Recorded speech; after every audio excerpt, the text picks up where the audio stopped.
Today we're going to be talking about how much is enough in real estate. As a single professional, I had debt and no savings after my divorce. I always wonder how I can start investing in real estate to secure my future. I studied programs that gave me all the benefits of investing in real estate. Some claim I could start with no money, but I could not find one that gave me the practical, actionable steps I needed. As a wealth advisor, I've met people that own real estate but weren't ahead financially. They were rich, but they weren't wealthy. Then I finally realized that there was one vital component missing that makes someone become wealthy or not.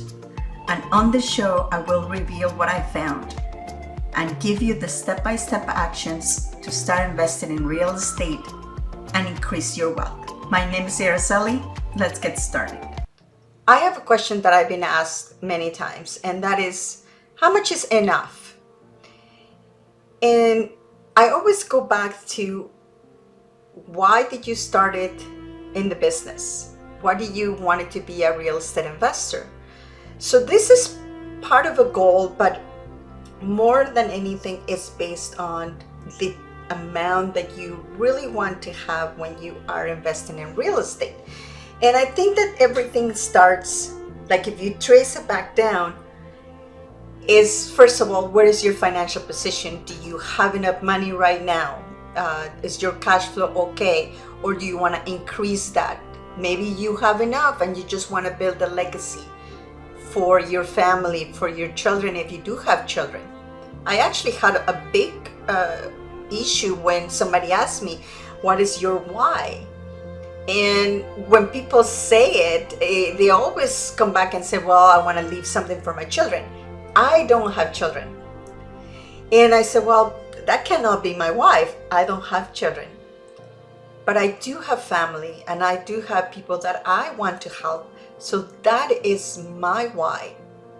And if you go back to it, that will tell you exactly the amount, if you want to quantify that, because I think it's so important.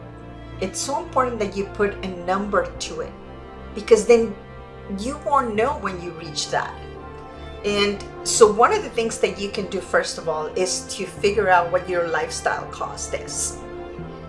And if you haven't seen the video, please go watch it. The lifestyle cost is basically tallying up all of the expenses that you currently have. And now, if you know that you want to retire, and believe me, retire doesn't mean lack of activity, but is that you have enough sources of income coming in to cover for all your lifestyle cost. And everybody has a different lifestyle cost, even though you make the same amount of money. So the way that it works is, if you have two people exactly doing the same job, making exactly the same money, the life cost could be totally different. And the reason is because they choose different things. One person might have two children, one may not have children. One may be renting, the other one may have a house that has a mortgage on it. And the same, they might drive a different car. That one of them is a purchase car, the other one is a car that they have payments on. So at the end of the month, the expenses from one person to another would be totally different, even though they make the same amount of money. So that's why it's important to know, first of all, what is the lifestyle that you really like to have? And what is the amount that is equivalent for you to continue to support that?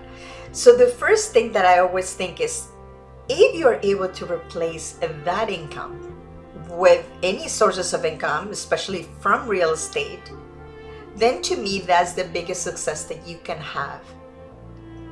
Because having that passive income coming from your properties, then it frees up that time.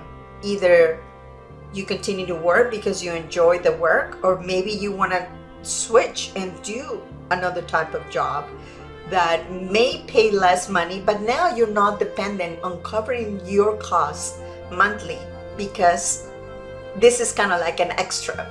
It could be a hobby that you want to do, that you always wanted to do, but it doesn't pay that much, or it just doesn't pay anything. everything is about choices. And I think the most important thing that real estate gives you is choices. And with that said, once you calculated that, what is it going to take? How many houses do you need to purchase? Or how much cash flow do you need to have coming in? How are you going to do it? And the way that you do it is obviously by taking a look at how much money you have to start with. What can you purchase? Can you invest in where you live or close by?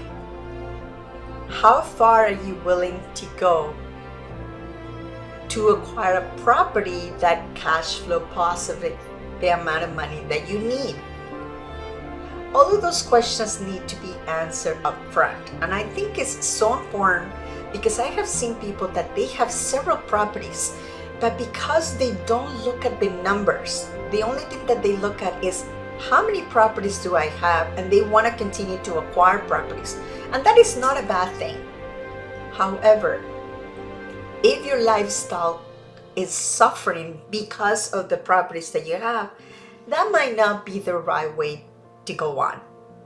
You always have to look at to work less, in my opinion, and to enjoy a little bit more, right? The statistics says that if you retire at 65, and that means stop working at 65, and you don't have a plan moving forward, you probably only live for another couple of years. That's statistically speaking.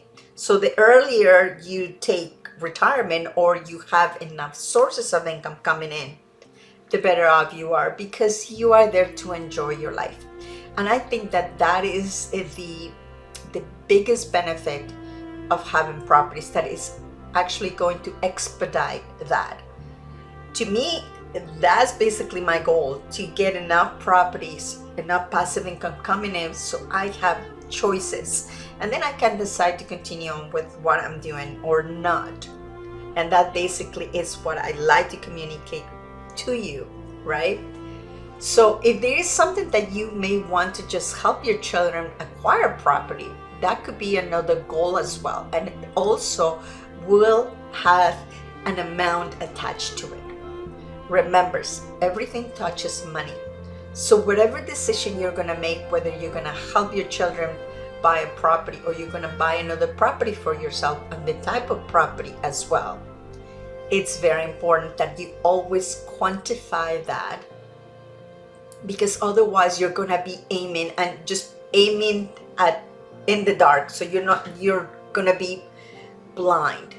And it's better that way, because as I said, in my opinion, if you have less properties that are cash flowing and that they're meeting your goal, then you have more freedom.